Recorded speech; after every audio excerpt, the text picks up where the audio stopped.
దాని మీద economy process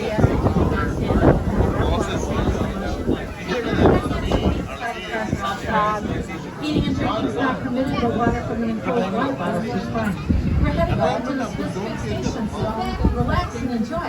sustainability ఉంది ఎప్పుడు దాకా ఇక్కడ అందరికీ కామన్ మ్యాన్ కూడా ఉంది కదా డెవలప్ చేసింది ఆ ఎకానమీ అలా We got Ginger who did a fantastic job all day long here for us. And then Blue also who takes over for London us. వేరే మరి లండన్కి Over to the left is the Tesco House plantation. Back in the day was 700 acres big, built in 1835 from Tidewater, Maryland. It was the Carroll family that owned the plantation, and they also owned 65 slaves. This is the home that listen to presenter tell you about the hardships the slave endured working for the Carroll family. Next to that is the oldest American home we have here. It was built in 1640, and it's the Penton family home. A rough dwelling. This transition took to raise 7 children in that house.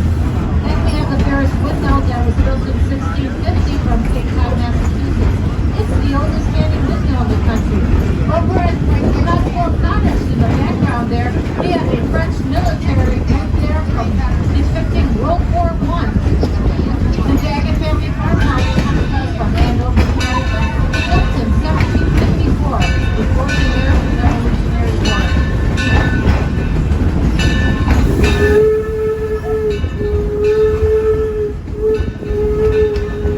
To the left is the pattern for our horses. Those are Japanese horses and working horses that we use here during the day. And sometimes some wild turkeys come and listen. You might even see some other wildlife come peeking their heads out. Henry Ford had a love of the railway, and the staff over at the museum realized this. So in 1970, they decided to start building a 3-mile perimeter railway around the Greenfield Village. On August 22nd, 1972 was the inaugural trip around the Greenfield Village. It was the Torch Lake locomotive that was pulling that train for the guests. And guess what? The Torch Lake is pulling our train right now, 49 years later. Isn't that amazing? The Torch Lake happens to be the oldest running steam locomotive on a regular schedule in the entire country. It was built in 1873 by the Mason Machine Works Company. It's a tank engine, meaning that the car and water are right on the locomotive itself. The steam locomotive operates on just coal and water.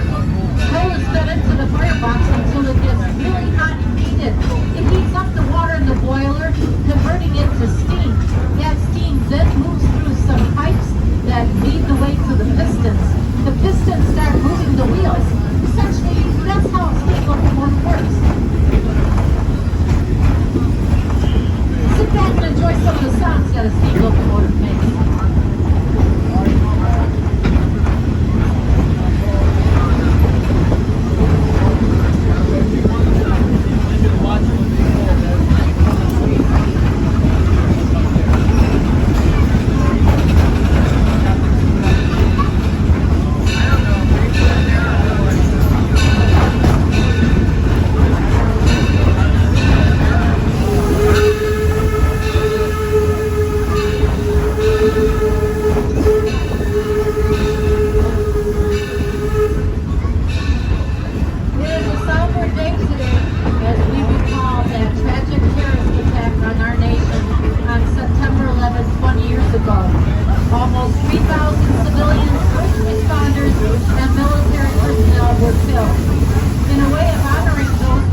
have already started class here, ninth graders over in the museum.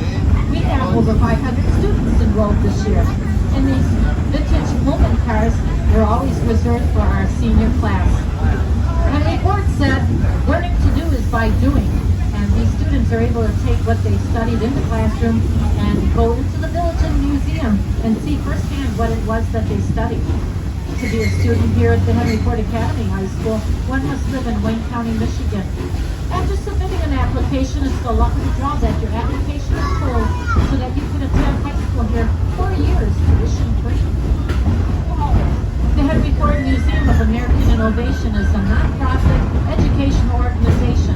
It does not get any funding from the Ford Motor Company or accept anything from the Ford Foundation. Instead, it relies on admission sales tickets from people like you that come out to the village and the museum. We thank you for your support and thank you for being here. And we hope that you're having one of the best days ever.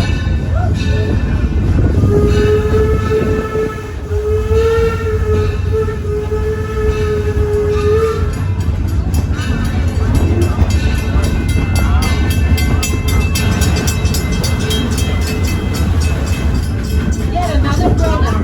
It's just simple maintenance. No plants or animals are harmed here.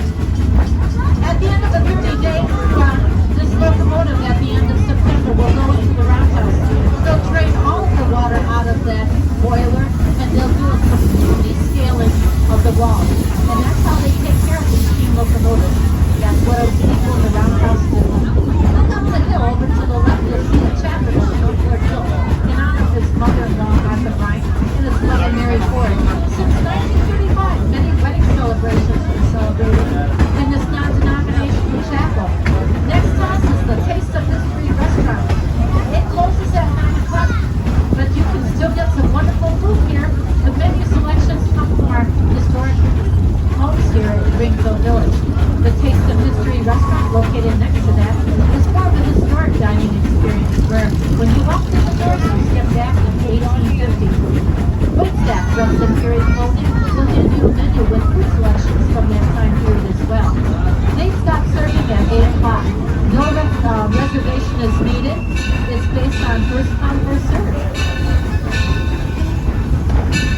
We're coming into the Swiss Street station. Please remain seated. The engineer looks on a break and gives us the sound of a single whistle, letting us know it's safe to come off the train.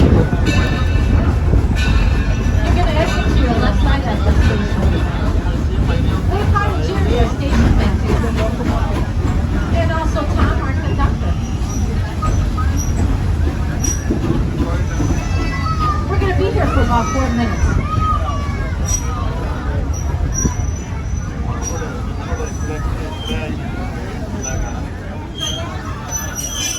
Stay seated.